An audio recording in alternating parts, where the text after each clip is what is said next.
നമസ്കാരം. ഞാൻ ഓഡിബിൾ ആണെങ്കിൽ ഒന്ന് പറയണേ.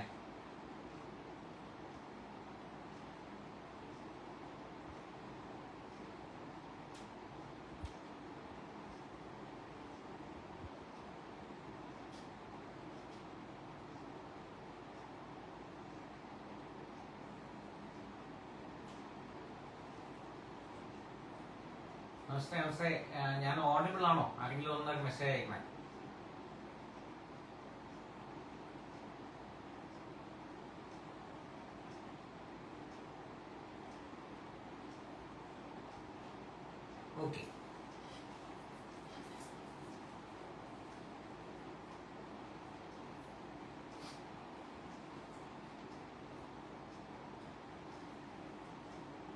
ഓക്കെ. വളരെ സന്തോഷം. നമസ്കാരം, എല്ലാവർക്കും നമസ്കാരം. ഞാൻ ഇന്നിപ്പോ ഒരു ലൈവ് ചെയ്യാമെന്ന് വിചാരിക്കുന്നത് ആ വിഷയം നമ്മുടെ റിപ്പോർട്ട് ചാനലിലെ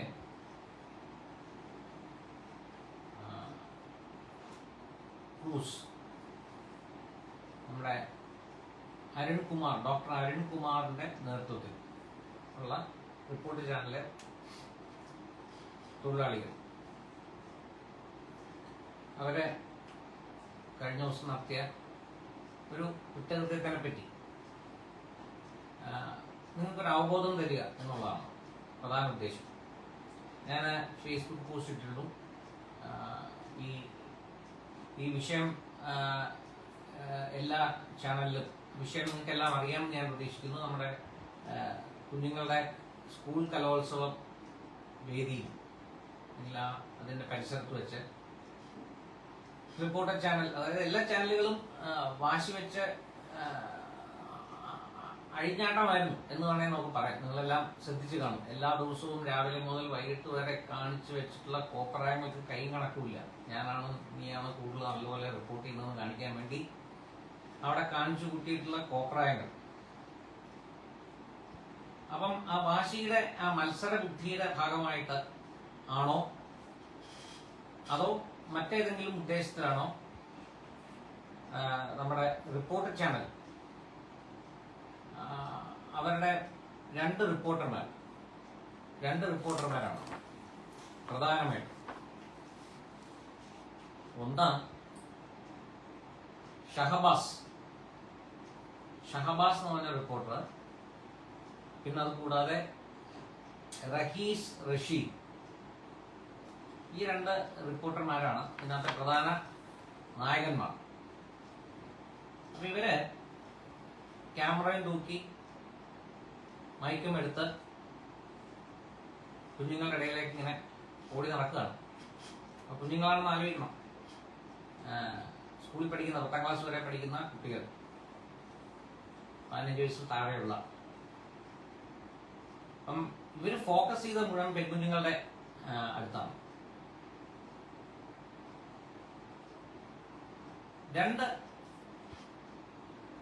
വിഷയങ്ങൾ ഈ ഇഷ്യൂലുണ്ടായിരുന്നു. അതിനകത്ത് ഒരു വീഡിയോ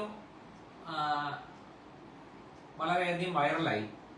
ഈ ഷഹബാസ് എന്ന് പറഞ്ഞ ആളുടെ വീഡിയോ. അപ്പൊ അതിനകത്ത് അയാൾ പറയുന്നത്, ആദ്യം ആ വീഡിയോയിലെ കണ്ടന്റ് ഞാനത് എൻ്റെ ഫേസ്ബുക്കിൽ ഞാനത് ഇട്ടില്ല. പക്ഷേ ആ വീഡിയോയിൽ നടന്ന സംഭാഷണം, അതായത് ഒരു ഒപ്പന ഗ്രൂപ്പിലെ പെൺകുട്ടികളെ ഇയാൾ പോയി കാണുന്നു. അതിനുശേഷം ക്യാമറയുമായി പോയി കാണുന്നു. അതിനുശേഷം ഈ മൈക്ക് അതിനകത്തൊരു പെൺകുട്ടിയുടെ അടുത്ത് വെച്ചിട്ട് ചോദിക്കുകയാണ്, എന്താണ് നിങ്ങളുടെ പേര്? അപ്പൊ കുട്ടി പറഞ്ഞു ഷഹന. അപ്പൊ ഈ റിപ്പോർട്ടർ ഷഹബാസ് എവിടുന്നാ വരുന്നേ? കുട്ടി പറഞ്ഞു മലപ്പുറം. അപ്പോ ഈ ഷഹബാസിന്റെ അടുത്ത ഡയലോഗാണ്, കോസ്റ്റ്യൂം അടിപൊളിയായിട്ടുണ്ട്. ഏത് ഈ കുഞ്ഞുങ്ങൾ ഡാൻസ് ചെയ്തതും അവരുടെ പെർഫോമൻസിനെ പറ്റിയുമൊക്കെ റിപ്പോർട്ട് ചെയ്യാൻ പോയിരിക്കുന്ന ഒരുത്തന്റെ അടുത്ത ചോദ്യമാണ്, കോസ്റ്റ്യൂം അടിപൊളിയായിട്ടുണ്ട്. അപ്പൊ കുട്ടി വളരെ ഇന്നസെന്റ് ആയിട്ട് ചോദിക്കുന്നു, ഞങ്ങളുടെ പരിപാടി കണ്ടിരുന്നു. അപ്പോൾ ഇയാളുടെ മറുപടി, നിങ്ങളുടെ പരിപാടി അടിപൊളിയായിരുന്നു. ഇതിന് മുന്നേ ഒപ്പന കളിച്ചിരുന്നു. തിരിച്ചങ്ങോട്ടൊരു ചോദ്യമാണ്. കുട്ടി മറുപടി മൂളി ആണ് കളിച്ചിരുന്നത്. അതിലും മണവാട്ടി തന്നെയായിരുന്നു. അതെ. അടുത്ത വേണ്ട ചോദ്യമാണ്. ഇതൊക്കെ ചോദ്യമല്ല, ഒരു സ്റ്റേറ്റ്മെന്റ് ആണ്. എന്തായാലും നിങ്ങൾ നിൽക്കുന്ന കാണുമ്പോൾ തന്നെ നല്ല രസമുണ്ട് കേട്ടോ. 14 വയസ്സുള്ള കുട്ടിയോടാണെന്ന് ആലോചിക്കണേ. 14 വയസ്സിൽ താഴെയുള്ള, എത്ര വയസ്സെന്ന് അറിയില്ല നമുക്ക്. 14 വയസ്സിൽ താഴെയുള്ള കുട്ടിയോട് ഇത്രയാവുമ്പോ ഒരു ആള് വന്നിട്ട് എന്താ നിങ്ങൾ ആരെ നോക്കി നിൽക്കുക, പെട്ടെന്ന് പോവും എന്ന് പറഞ്ഞ കുട്ടികളെ കൊണ്ടുപോകുന്നു. അപ്പോ ഈ പെൺകുട്ടി പുറകോട്ട് നോക്കുന്നത് ഷൂട്ട് ചെയ്യാണ്. ഈ കുഞ്ഞിതെന്ന് പറഞ്ഞാൽ യാതൊരു സാധ്യതയില്ല. കാരണം ഈ ഒരു രീതിയിലാണ് ഇത് പ്രസന്റ് ചെയ്യപ്പെടുന്നതെന്ന് ആ കുഞ്ഞറിയാൻ യാതൊരു സാധ്യതയില്ല. പക്ഷെ ആ കുഞ്ഞ് പുറകോട്ട് നോക്കുന്നത് ഷൂട്ട് ചെയ്തതിന് ശേഷം പിന്നെ ഇവനെ അതായത് എഡിറ്റ് ചെയ്ത് കുറെ കോമൺ ആയിട്ട് ഷൂട്ട് ചെയ്തതിന് ശേഷം എഡിറ്റ് ചെയ്ത് ആ കുട്ടിയുടെ അനുവാദം ഉണ്ടോ ഇല്ലയോ എന്നുള്ള ആർക്കും അറിയില്ല. കുട്ടികളുടെ പേരൻസ് അറിഞ്ഞിട്ടുണ്ടോ ഇല്ലയോ എന്നുള്ള ആർക്കും അറിയില്ല. ഞാൻ പറഞ്ഞില്ലേ 14 വയസ്സിൽ താഴെയുള്ള കുഞ്ഞുങ്ങളാണ്. ആ കുട്ടിക്ക് എത്ര വയസ്സാണെന്നുള്ള ആർക്കും അറിയില്ല. എന്തായാലും 14 വയസ്സിൽ താഴെയാണ്. ആ കുഞ്ഞ് പുറകോട്ട് തിരിഞ്ഞു നോക്കുന്നത് സിനിമ സ്റ്റൈലില് എഡിറ്റ് ചെയ്ത് പിന്നെ ഇവന്റെ ആത്മകഥ ആണ്. നമ്മുടെ തട്ടത്തിൻ മറയത്ത് എന്ന് പറഞ്ഞ സിനിമയുടെ ബാക്ക്ഗ്രൗണ്ട് മ്യൂസിക്, ആ റൊമാൻറ്റിക് സീനിലെ സ്ഥിരമായി വരുന്ന ആ ബാക്ക്ഗ്രൗണ്ട് മ്യൂസിക്, ആ മ്യൂസിക് ഇട്ടിട്ട് ഇവന്റെ ആത്മകഥ ആണ്. എന്റെ നെഞ്ചിൽ എന്തോ ഒന്ന് വല്ലാതെ പിടയ്ക്കാൻ തുടങ്ങി. അതുവരെ ഉണ്ടായതെല്ലാം ആ നിമിഷത്തേക്ക് വന്ന് നിന്നതുപോലെ. ഒന്ന് ആലോചിച്ച് നോക്കുന്നത്. ഈ കുഞ്ഞിനെയും കാണിച്ചുകൊണ്ട് സിനിമ ഷൂട്ടിംഗ് എല്ലാം ആലോചിക്കണം. ഇത് ന്യൂസ് റിപ്പോർട്ടിങ്ങിനിടയിലുള്ള ഒരു സംഭവമാണിത്. ഒരു റീലുമായി കാണിക്കുകയാണ്. ഇത് എന്തിനാണ് ഈ റിപ്പോർട്ടർ ചാനൽ അല്ലെങ്കിൽ മറ്റ് ചാനലുകൾ കലോത്സവത്തിന് റിപ്പോർട്ടിങ്ങിന് പോകുന്നത്, അത് ന്യൂസിന്റെ ഭാഗമായി റിപ്പോർട്ട് ചെയ്ത് കാണിക്കുന്നത് എന്നെല്ലാം നമുക്കറിയാം. അതുമായിട്ട് യാതൊരു ബന്ധമില്ലാത്ത മട്ടിൽ ഒരു റൊമാൻറ്റിക് റീൽ സൃഷ്ടിച്ച് ഇത് ന്യൂസ് ഐറ്റത്തിന്റെ ഭാഗമായി ഇത് പ്രക്ഷേപണം ചെയ്യാം. ഒന്ന് ആലോചിക്കണേ. ഇനി അടുത്ത ഒരെണ്ണമുണ്ട്. അത് ഞാൻ നേരത്തെ പറഞ്ഞ മാതിരി അതിനകത്തെ നായകൻ റഹീസ് റഷീദാണ്. റഹീസ് റഷീദ് അദ്ദേഹം ഇതുമാതിരി വേറൊരു ഒപ്പന കുഞ്ഞുങ്ങളുടെ. അപ്പൊ ഇതിനു മുമ്പ് ഈ റീല് അവതരിപ്പിച്ചതിന് ശേഷം നമ്മുടെ അരുൺകുമാറും ഷഹബാസും ഈ റഹീസും കൂടി ഇരുന്ന് ഈ റീൽ പ്രസന്റ് ചെയ്യുന്നതിന്റെ ഒരു ചർച്ചയുണ്ട്. അതിനകത്തെ ഡയലോഗാണ്. അരുൺ പറയുന്നു, ഷഹബാസിനെ വിളിക്കാൻ, ഷഹബാസ് ആ ഒപ്പന കൊച്ചിനെ പിന്നെ കണ്ടായിരുന്നോ? ഷഹബാസ് ഇല്ല പിന്നെ കണ്ടില്ല.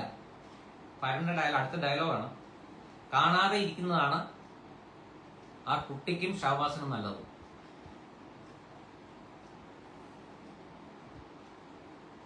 അപ്പം അടുത്ത റിപ്പോർട്ട് എന്താ, റഹീസ് അവൻ പറഞ്ഞ ഷഹബാസിനെ പിന്നെ ഞങ്ങൾ കണ്ടിട്ടില്ല. ഈ ഒരു 4 വരിയുള്ള കോൺവെർസേഷനെ ബേസ് ചെയ്തിട്ടാണ് എന്താ മറ്റേ ഈ അരുൺകുമാറിനെതിരെ ബാലാവകാശ കമ്മീഷൻ കേസെടുത്തു എന്ന് പറയുന്നത്. അതായത് എന്താ മറ്റേ എന്തോ ധ്വനിയുള്ള ഇരട്ട ഡബിൾ മീനിങ് ഉള്ള വർത്താനത്തിൽ എടുത്തു എന്ന് പറഞ്ഞ് കേസെടുത്തു എന്ന് പറയുന്നത് ഈ ഒരു 4 വരി കോൺവെർസേഷൻ ആണ്. പക്ഷേ ആദ്യത്തെ വീഡിയോ അതാണ് മോസ്റ്റ് ഡാമിനിങ് ആയിട്ടുള്ള ഇഷ്യൂ. അതുമാതിരി വേറൊരു വീഡിയോ അല്ല, അത് ലൈവായിട്ട് ഇവർ ചെയ്തതാണത്. ഈ റഹീസ് റഷീദ് എന്ന് പറഞ്ഞാൽ ഇതുമാതിരി ഒരു ഒപ്പന ഗ്രൂപ്പിന്റെ അടുത്തേക്ക് ഇരുന്നു. അതിനകത്ത് ഈ ഒരു പെൺകുട്ടിയെ തെരഞ്ഞു പിടിച്ച് അവിടെ ചോദിക്കുന്നു, നിങ്ങൾ ഏതാ സ്കൂൾ? അപ്പൊ പെൺകുട്ടി പറഞ്ഞു, ഞാൻ SNDP സാൻസ്ക്രിറ്റ് ഹൈസ്കൂൾ വള്ളികുന്നോ. അടുത്ത ചോദ്യം, ഇതിനു മുമ്പ് നിങ്ങളുടെ സ്കൂളിനോ അല്ലെങ്കിൽ നിങ്ങളുടെ ടീമിനോ A ഗ്രേഡോ മറ്റോ കിട്ടിയിട്ടുണ്ടോ? പെൺകുട്ടി കിട്ടിയിട്ടുണ്ട്, സ്റ്റേറ്റിൽ പോയിട്ടുണ്ട്. ഇതെല്ലാം വളരെ ഇന്നസെന്റ് ആയിട്ടുള്ള കോൺവെർസേഷൻ ആണ്. ആലോചിക്കണം. അടുത്ത ചോദ്യമാണ് ഇതിന്റെ. ആലോചിക്കണം, ഞാൻ നേരത്തെ പറഞ്ഞ 12, 13, 10 വയസ്സുള്ള ഒരു കുഞ്ഞിന്റെ അടുത്തേക്കാണ് ഇവന്റെ ചോദ്യം അടുത്തത്. എന്താണ് ഈ മണവാട്ടിയുടെ മണവാളനെ പറ്റിയുള്ള സ്വപ്നം? കുഞ്ഞിനോട് ചോദിക്കുകയാണ്, മണവാളനെ പറ്റിയുള്ള സ്വപ്നം എന്താണ്? ആ കുട്ടി, നമുക്ക് ആ വീഡിയോ കാണുമ്പോൾ തന്നെ മനസ്സിലാവും, ആ കുട്ടി ആകെ പെട്ടെന്ന് പെർപ്ലക്സ്ഡ് ആയി. അങ്ങനൊരു ചോദ്യം ആരും പ്രതീക്ഷിക്കുന്നില്ലല്ലോ. ആ കുട്ടി പറഞ്ഞു, എനിക്ക് പ്രത്യേകിച്ച് സ്വപ്നമൊന്നുമില്ല. ഉടനെ അടുത്ത ഇവന്റെ ചോദ്യമാണ്, അത് ഇവനങ്ങ് എന്താ പറയുന്നത്, ഈ ഒരു കാമത്തിൽ അങ്ങ് കുളിച്ചങ്ങ് ഇളകി മറിയാണ്. ആ വീഡിയോ നിങ്ങൾ കാണണം. കണ്ടു കഴിഞ്ഞാൽ അപ്പൊ തന്നെ അടി കൊടുക്കാൻ തോന്നും. അത്രമാത്രം തെമ്മാടിത്തരമാണ് കാണിച്ചിരിക്കുന്നത്. പിന്നെ അങ്ങ് കാമത്തിൽ ഇളകി ഒരു എന്താ പറയുന്ന ഈ പൂവാലനെ കൂട്ട്. അടുത്ത ചോദ്യം, അത് ചോദിച്ചപ്പോൾ തന്നെ നാണം വന്നോ? എങ്കിലും പറയൂ, എന്താണ് സ്വപ്നം? വീണ്ടും ആ കുട്ടി പോകാനായിട്ടുള്ള ശ്രമമാണ്. അങ്ങനെയൊന്നുമില്ല. അടുത്ത ഡയലോഗ്, വീട്ടുകാരൊക്കെ കണ്ടാൽ അലമ്പാകുമല്ലേ? ആ കുട്ടിക്ക് സ്വപ്നമുണ്ട്, വീട്ടുകാരൊക്കെ കണ്ടാൽ അലമ്പാകും. ഏതോ മണവാളനെ പറ്റിയുള്ള സ്വപ്നം 12 വയസ്സുള്ള കുട്ടിക്കാണ്. എന്റെ ആ ഒരു ഇത്ര ഒരു സെക്ഷലി പെർവേർട്ടായിട്ടുള്ള ഒരു ചോദ്യമാണെന്ന് അറിയണം. അത് കഴിഞ്ഞ് നേരെ സ്റ്റുഡിയോയിലേക്ക് പോകുന്നു. നമ്മുടെ സുജയ പാർവതി അവിടെ ഇരുന്നോണ്ട് അങ്ങ് ആസ്വദിക്കുകയാണിത്. ഈ കോൺവെർസേഷൻ അങ്ങനെ ആസ്വദിക്കുകയാണ് സുജയ പാർവതി. ആ വീഡിയോ നിങ്ങൾക്ക് കാണുമ്പോൾ നിങ്ങൾക്ക് സത്യമായ അറപ്പ് തോന്നും. ഈ പത്രപ്രവർത്തകരെന്ന് പറയപ്പെടുന്ന ഈ ഒരു ജന്മങ്ങളോ പറയാണ്, അതാണ് സ്വപ്നങ്ങളൊക്കെ ഉണ്ട്. പക്ഷെ ആ സ്വപ്നം പറഞ്ഞാൽ ചിലപ്പോൾ അലമ്പാകാനുള്ള സാധ്യതയുണ്ട്. റഹീസിന്റെ ഒരു സ്വപ്നം പോലെ അന്നയെ കിട്ടി.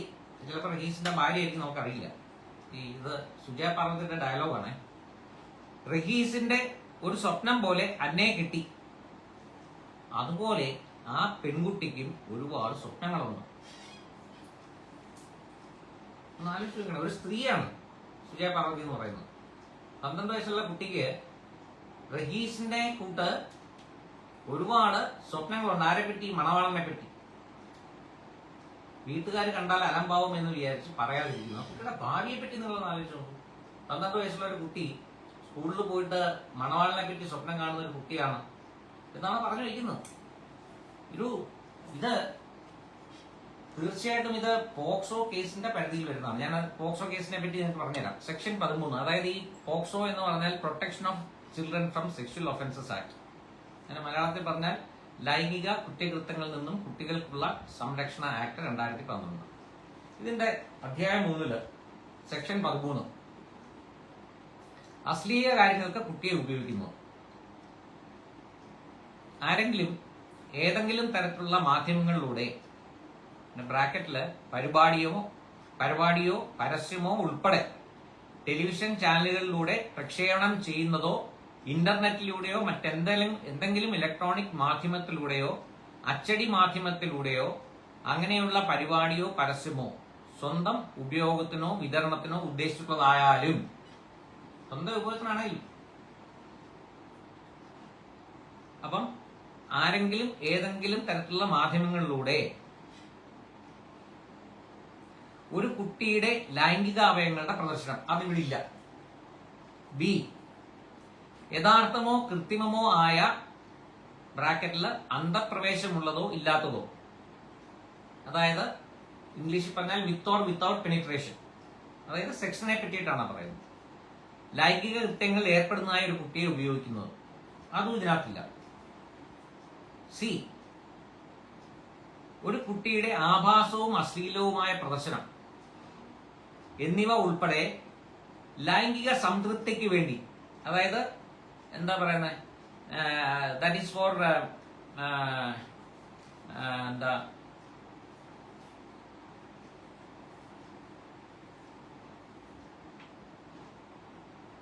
അത് ഒരു സെക്കൻഡ് ഞാൻ നോക്കട്ടെ. ഫോർ സെക്ഷൽ ഫോർ ലൈംഗിക ഞാൻ പറഞ്ഞത് ലൈംഗിക സംതൃപ്തി, അത് സെക്ഷൽ ഗ്രാറ്റിഫിക്കേഷൻ, അത് നമ്മുടെ സംതൃപ്തി. ഒരു കുട്ടിയെ ഉപയോഗിച്ചാൽ അശ്ലീല കാര്യങ്ങൾക്ക് കുട്ടിയെ ഉപയോഗിക്കുന്ന കുറ്റത്തിന് അപരാധിയാവുന്നതാണ്. അതാണ് സെക്ഷൻ 13. അപ്പൊ ഇത് ഈ കേസിനകത്ത് കൃത്യമായി ഇൻഡീസെന്റ് ആയി ആ കുട്ടിയെ ഒരു സെക്ഷൽ ഗ്രാറ്റിഫിക്കേഷന് വേണ്ടി, അതായത് അവന്റെ ആത്മകഥ എന്താ പറയുന്നത്? അവന്റെ ആത്മകഥ പറയുന്നത് സെക്കൻഡ്, അവന്റെ ആത്മകഥ പറയുന്നത് ഇതാണ്: എന്റെ നെഞ്ചിൽ എന്തോ ഒന്ന് വല്ലാതെ പിടയ്ക്കാൻ തുടങ്ങി. ആ കുഞ്ഞിനെ കാണിച്ചിട്ടാണ് ആലോചിക്കണം കേട്ടോ. അത് മറ്റേ ആ തട്ടത്തിൻ മറയത്ത് എന്ന് പറഞ്ഞ സിനിമയിലെ, ആ റൊമാൻറ്റിക് സിനിമയിലെ ബാക്ക്ഗ്രൗണ്ട് മ്യൂസിക് ഇട്ടിട്ടാണ്. ഈ കുഞ്ഞിങ്ങനെ ബാക്ക്ഗ്രൗണ്ടിലേക്ക് ഇങ്ങനെ നടന്നു പോകുന്നു, ഇവരവിടെ നിന്നുകൊണ്ട് വിളി ഇങ്ങനെ വായി നോക്കി നിൽക്കുന്നു. ഇതെല്ലാം സിനിമമാരി കാണിക്കുകയാണ് ഇവര്. എന്നിട്ട് ഇവന്റെ ആത്മകഥം കുറച്ചത്തിൽ പറയുകയാണ്: എന്റെ നെഞ്ചിൽ എന്തോ ഒന്ന് വല്ലാതെ പിടയ്ക്കാൻ തുടങ്ങി, അതുവരെ ഉണ്ടായതെല്ലാം ആ നിമിഷത്തേക്ക് വന്ന് നിന്നതുപോലെ. ഒന്ന് ആലോചിക്കണം. അപ്പൊ ഇത് കൃത്യമായി സെക്ഷൻ 13 പരിധിയിൽ വരുന്നതാണ്. ഇനിയും ഇതിന് ശിക്ഷ, അത് സെക്ഷൻ 14 പറയുന്നത്. അശ്ലീല ചിത്രീകരണത്തിന് വേണ്ടി, അത് മേൽപ്പറഞ്ഞ 13 സെക്ഷൻ 13 പറഞ്ഞ കാര്യങ്ങൾക്ക് വേണ്ടി ഒരു കുട്ടിയോ കുട്ടികളെയോ ഉപയോഗിക്കുന്ന ഏതൊരാൾക്കും 5 വർഷത്തിൽ കൂടാതെയുള്ള കാലത്തിലേക്കുള്ള തടവിന് ശിക്ഷിക്കപ്പെടുന്നതും പിഴ ശിക്ഷയ്ക്ക് കൂടി അർഹനാവുന്നതും രണ്ടാമത്തെയോ പിന്നത്തെയോ കുറ്റസ്ഥാപനത്തിന് 7 വർഷത്തിൽ, അതായത് ഒരു തവണ ചെയ്താൽ 5 വർഷം, രണ്ടാമത്തെ തവണയാണെങ്കിൽ 7 വർഷം. അപ്പോ ഇതാണ് സിറ്റുവേഷൻ. അപ്പോ ആലോചിക്കണം, ഇതിനകത്ത് ആ വീഡിയോ ഇവരെല്ലാരും കൂടെ തീരുമാനിച്ച് കാണിച്ചു എന്ന് മാത്രമല്ല, ഇത് റെക്കോർഡ് വീഡിയോ എടുത്തു എന്ന് മാത്രമല്ല, ഈ റിപ്പോർട്ടർമാരെ, ഈ 2 മുസ്ലിം റിപ്പോർട്ടർമാരെ, മുസ്ലിം എന്ന് പേരെങ്ങനെ അവർ മുസ്ലിം ആയതുണ്ടോ കേട്ടോ, 2 പേരും മുസ്ലിങ്ങളാണ്. അല്ലെങ്കിൽ ഹിന്ദു എന്ന് ഞാൻ പറഞ്ഞത്, ഒരു ഹിന്ദു റിപ്പോർട്ടർ ഒരു മുസ്ലിം റിപ്പോർട്ടർ എന്ന് പറഞ്ഞാൽ മതം പറഞ്ഞതല്ല. കാരണം ആ പെൺകുട്ടികൾ എന്ത് മതമാണെന്നുള്ള ആർക്കും അറിയില്ല. അതൊരു വിഷയമല്ലേ ഇത്, ഞാൻ ജസ്റ്റ് പറഞ്ഞു എന്നുള്ളേ ഉള്ളൂ. ഈ റിപ്പോർട്ടർമാരെ പറഞ്ഞയച്ച് ഈ അഭ്യാസം കാണിക്കുകയും ആ അഭ്യാസത്തിന്റെ സപ്പോർട്ട് ചെയ്തുകൊണ്ട് ആ 2 വീഡിയോയിലും കൂടി പുറത്തേക്ക് വരുന്ന ആ മെസ്സേജിനെ സപ്പോർട്ട് ചെയ്തുകൊണ്ട് അരുൺകുമാറും സുജയ പാർവതിയും സംസാരിക്കുകയും ചെയ്തു. അപ്പം ക്ലിയർ ആയിട്ട് ഇത് ഒരു കൂട്ടായ കുറ്റകൃത്യം തന്നെയാണ്. ആർക്കും ഇതിനകത്ത് ഒഴിഞ്ഞു മാറാൻ പറ്റില്ല. സെക്ഷൻ 13 കൃത്യമായ, അതായത് ഒരു കുട്ടിയുടെ ആഭാസവും അശ്ലീലവുമായ പ്രദർശനം. ഇത് ആഭാസമാണെന്നും അശ്ലീലമാണെന്നും ആർക്കും തർക്കമില്ല. 12 വയസ്സുള്ള ഒരു കുഞ്ഞിനെ, 2 കുഞ്ഞുങ്ങളുടെ കാര്യമാണ് ഈ പറയുന്നത്. പ്രേമം ആ കുഞ്ഞുങ്ങളോട്. ഇനിയും ഈ ഒരു സംഭവം വന്നു കഴിഞ്ഞ ഉടനെ ഈ അരുൺകുമാർ ഇരുന്ന് സംസാരിച്ചു, ദ്വയാർത്ഥത്തിൽ സംസാരിച്ചു എന്ന് പറഞ്ഞുകൊണ്ട് ഒരു പരാതി കൊടുക്കും. പിന്നെ സ്വമേധയ ബാലാവകാശ കമ്മീഷൻ കേസെടുക്കുന്നു, റിപ്പോർട്ട് ചെയ്തിരിക്കുന്നു. അതവിടെ നിൽക്കുകയാണ്. ശരിക്കും ഇതൊരു കുറ്റകൃത്യമാണ്. അപ്പൊ ഈ കുറ്റകൃത്യം, ഈ പോക്സോ ആക്ട് അനുസരിച്ചുള്ള കുറ്റകൃത്യം നടന്നു കഴിഞ്ഞാൽ എന്താണ് ചെയ്യേണ്ടതെന്നുള്ളത് ഈ ആക്ടിനകത്ത് തന്നെ പറയുന്നുണ്ട്. സാധാരണ കേസുമാരിയല്ല. ആദ്യം പറയുന്ന സെക്ഷൻ 19 കുറ്റകൃത്യങ്ങളുടെ റിപ്പോർട്ടിംഗ്. ക്രിമിനൽ നടപടി സംഹിത 1979 സോൻസോ എന്ത് തന്നെ അടങ്ങിയിരുന്നാലും ഈ ആക്ട് പ്രകാരമുള്ള കുറ്റം ചെയ്യാൻ സാധ്യതയുണ്ടെന്ന് ആശങ്കയുള്ളതോ അങ്ങനെ ഒരു കുറ്റം നടന്നിട്ടുണ്ടെന്ന് അറിവുള്ളതോ ആയ ഏതൊരാൾക്കും ആർക്കും ചെയ്യണം എന്ന് അടുത്ത സെക്ഷനിൽ പറയുന്നുണ്ട്. ആർക്കും അങ്ങനെയുള്ള വിവരം സ്പെഷ്യൽ ജുവനൈൽ പോലീസ് യൂണിറ്റിനോ അല്ലെങ്കിൽ ലോക്കൽ പോലീസിനോ നൽകേണ്ടതാണ്. 1-ാം വകുപ്പ് പ്രകാരം നൽകപ്പെട്ട ഓരോ റിപ്പോർട്ടും എൻട്രി നമ്പർ നൽകുകയും രേഖാമൂലമാക്കുകയും വിവരം നൽകിയായ വാളിച്ചു ഏൽപ്പിക്കുകയും പോലീസ് യൂണിറ്റ് സൂക്ഷിക്കുന്ന പുസ്തകത്തിൽ ചേർക്കുകയും വേണ്ടതാണ്. പിന്നെ താഴേക്ക് അതിന്റെ ബാക്കിയുള്ള നടപടിക്രമങ്ങളാണ് പറഞ്ഞത്. പരാതി കിട്ടിക്കഴിഞ്ഞാൽ എന്താണ് പോലീസ് ചെയ്യേണ്ടത്. അപ്പം പോലീസ് നിർബന്ധമായിട്ടും ഒരു പരാതി വന്നു കഴിഞ്ഞാൽ എൻട്രി നമ്പർ നൽകുകയും രേഖാമൂലമാക്കുകയും വിവരം നൽകിയ ആളെ വായിച്ചു കേൾപ്പിക്കുകയും പോലീസ് യൂണിറ്റ് സൂക്ഷിക്കുന്ന പുസ്തകത്തിൽ ചേർക്കുകയും ചെയ്യേണ്ടതാണ്. അത് നടപടി എടുത്തേ പറ്റുള്ളൂ. വേറെ there is no other option for the police. When a crime is reported under the POCSO Act, then the police is bound to start proceedings. ഇനിയും 2 സെക്ഷനൂടെ ഞാൻ വായിച്ച് ഇതിന്റെ ഈ പരിപാടി ഞാൻ അവസാനിപ്പിക്കാം. ഇതിനകത്ത് സെക്ഷൻ 20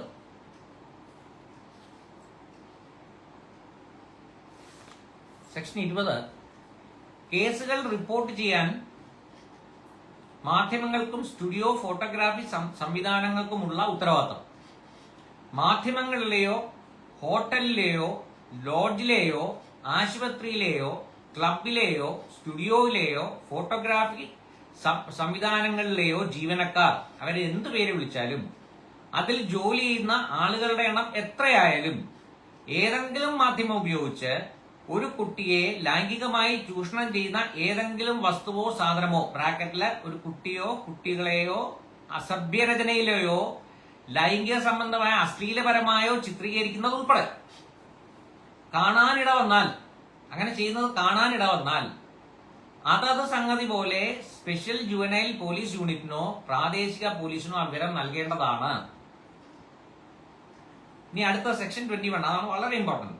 ഒരു കേസ് റിപ്പോർട്ട് ചെയ്യാനോ രേഖപ്പെടുത്താനോ വീഴ്ച വരുത്തിയാലുള്ള ശിക്ഷ.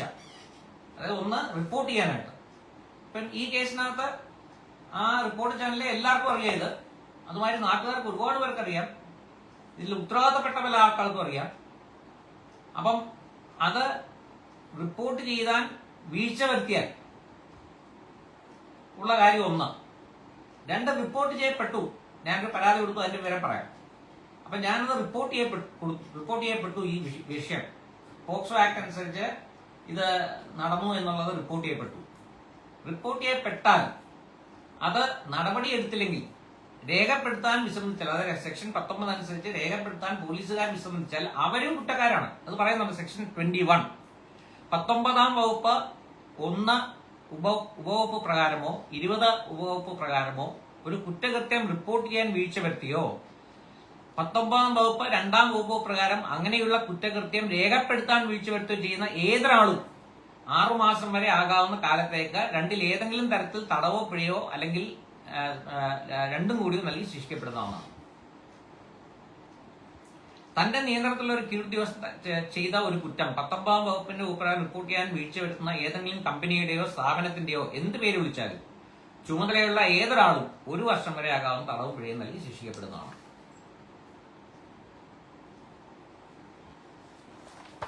ആലോചിച്ച് നോക്കണേ. ഇതാണ് നമ്മുടെ പോക്സോ ആക്ട് പറയുന്നത്. ഇതനുസരിച്ച് ഞാൻ എന്റെ ജൂനിയർ അഡ്വക്കേറ്റ് ശ്രീരജ ഹൈക്കോടതി പ്രാക്ടീസ് ചെയ്യുന്ന 11 വയസ്സുള്ള പെൺകുട്ടിയുടെ അമ്മയാണ്. ആ കുട്ടി ആ വക്കീല് ഇന്നലെ ഹോം സെക്രട്ടറിക്ക്, DGPക്ക്, പിന്നെ എറണാകുളം സിറ്റി പോലീസ് കമ്മീഷണർ, ഈ റിപ്പോർട്ടറിന്റെ ചാനൽ ഇരിക്കുന്ന പോലീസ് സ്റ്റേഷൻ, അതിന്റെ പരിധിയിൽ വരുന്ന പോലീസ് സ്റ്റേഷൻ, കളമശ്ശേരി പോലീസ് സ്റ്റേഷന്റെ സ്റ്റേഷൻ ഓഫ് ഓഫീസർക്ക്, ഇത്രയും പേർക്ക് പരാതി കൊടുത്തിട്ടുണ്ട്. കൃത്യമായി ഇതെല്ലാം പറഞ്ഞ് ഈ വീഡിയോയുടെ ക്ലിപ്പോടെ ചേർത്തിട്ട് പരാതി കൊടുത്തിട്ടുണ്ട്. മെയിലിലാണ് കൊടുത്തിരിക്കുന്നത്. അത് തിങ്കളാഴ്ച രാവിലെ അത് ഫിസിക്കൽ കോപ്പി എത്തിക്കും. അപ്പോ ഈ ഒരു സംഭവം നമ്മൾ ഒരു കാരണവശാലും ഇത് നിസ്സാരമായി കാണാൻ പാടില്ലാത്തതാണ്. കാരണം രാജ്യത്ത് നിലനിൽക്കുന്ന നിയമത്തിന്റെ വിരുദ്ധമായി പത്രക്കാർക്ക് എന്തുമാകാം എന്നൊരു ധാരണ നിങ്ങളൊക്കെ കാണാറുണ്ട്. TV-യിലിരുന്ന് അരുൺകുമാറും സുജയപാർവതിയും ഒക്കെ കിടന്ന് തിളച്ചു മറിയുന്നത് നമ്മൾ കാണാറുണ്ട്. എന്തൊക്കെ മൊറാലിറ്റിയെ പറ്റിയാണ് സംസാരിക്കുന്നത്, എന്തൊക്കെയാണ് സംസാരിക്കുന്നത്. അപ്പോ അവർക്കും ഇതെല്ലാം ബാധകമാണ്, നിയമമെല്ലാം ബാധകമാണ്. ഇത് ഏതെങ്കിലും കാരണവശാൽ ഇത് പോലീസ് കേസെടുക്കാൻ ഏതെങ്കിലും രീതിയിൽ രാഷ്ട്രീയ ഇൻഫ്ലുവൻസോ മറ്റേതോ വെച്ച് എന്തെങ്കിലും വേറെ ഏതെങ്കിലും ഇൻഫ്ലുവൻസോ വെച്ച് ഇത് എന്തെങ്കിലും ഒരു അഡ്ജസ്റ്റ്മെന്റിന് പോലീസ് മുതിർന്നാൽ കൃത്യമായി, കാരണം ഇത് സെക്ഷൻ 19 സാധാരണഗതിയിൽ ഒരു ക്രിമിനൽ കേസ് പോലീസ് നടപടിയെടുക്കുന്നില്ലെങ്കിൽ option is to go to the magistrate and file a private complaint. പക്ഷെ ഇതല്ല, ഇത് കൃത്യമായ സെക്ഷനിൽ പറയുന്നുണ്ട് they are bound to take action, and the failure to take action is itself an offense. അത് തന്നെ ഒഫൻസാണ്. അതുകൊണ്ട് ഒരു കാരണവശാലും വിടാൻ പോകുന്നില്ല. ഇതിന്റെ ഒരു ലോജിക്കൽ കൺക്ലൂഷൻ വരെ ഇവരെ ഈ കുറ്റകൃത്യം ചെയ്തത് ഇതൊരു പാഠമായിരിക്കണം എല്ലാവർക്കും. എന്തുമാകാം, ഒരു ക്യാമറയും ഒരു മൈക്കും കയ്യിലുണ്ടെങ്കിൽ എന്തുമാകാം എന്നുള്ള ചിന്ത അതങ്ങ് കൈവച്ചാൽ മതി. നമുക്ക് ബാക്കി ഇനി നിയമപരമായ ഗോതയിൽ കാണാം. എന്തായാലും ഒരു കാര്യം നിങ്ങൾക്ക് ഉറപ്പ് വരുന്നു, ഇത് പകുതി വഴി ഇട്ടിട്ട് പോകുന്ന പ്രശ്നമേ ഇല്ല. ഇതിന്റെ ഒരു ലോജിക്കൽ കൺക്ലൂഷൻ വരെ നമ്മൾ ഇതിന്റെ പുറകിൽ കാണും. നിങ്ങളുടെ എല്ലാം സഹായം വേണം, പ്രാർത്ഥനയും വേണം. നമസ്കാരം.